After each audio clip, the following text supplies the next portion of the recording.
Why the Prophet Muhammad couldn't have written the Quran. The Quran is a book over 600 pages long.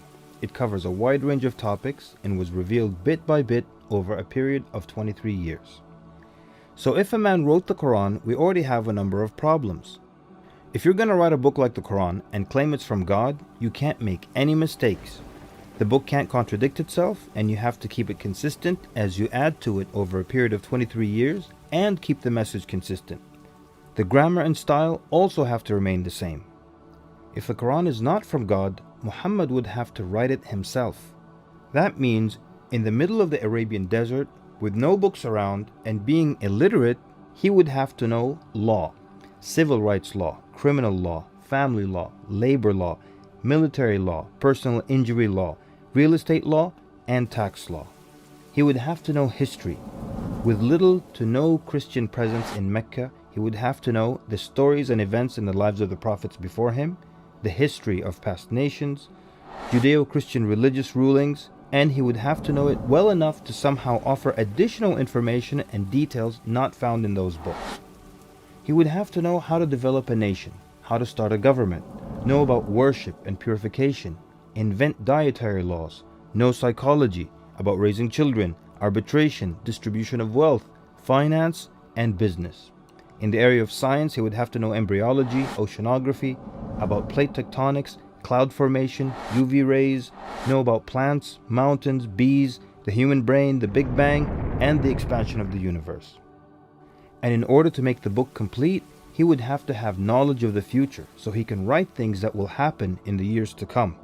He would have to be a time traveler in order to insert his name and mention in the Bible. If he's claiming that the book he wrote is from God, it must not have a single solution that doesn't work. He must also keep his emotions and personal life out of the book. The book should not reflect happy times nor sad times in his life. The writing should not become cheerful and optimistic, nor sad and gloomy as if a human wrote it. But when you read the Quran cover to cover, you can't sense when his wife died, when his daughters got married, when his grandchildren were born, when he was victorious, and when he was defeated. To anyone who examines the Quran, it becomes perfectly clear that there is no way a man in the desert 1400 years ago could have written such a book. But what if it were a committee of brilliant minds, a secret society that is in charge of correcting, updating, and rewriting the Quran over the years? Their job would be to make sure that the book appears to be accurate, has no mistakes or contradictions, and to keep updating it to agree with science and the changing world. If that were the case, then there would be other versions of the Quran. Due to edits and improvements, we would have new edited versions and old versions with mistakes.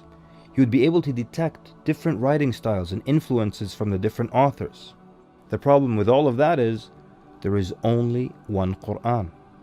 So one man didn't write it, and a committee didn't edit it, so where did it come from?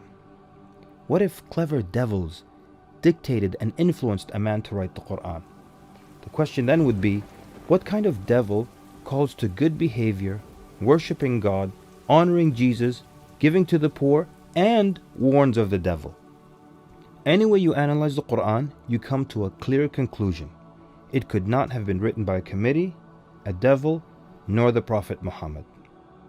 Since it's impossible for Muhammad to have written it, then that means he was truthful in that it is from God. If it is from God, that means he was a genuine prophet. And if he's a genuine prophet, then his message should be heeded and obeyed.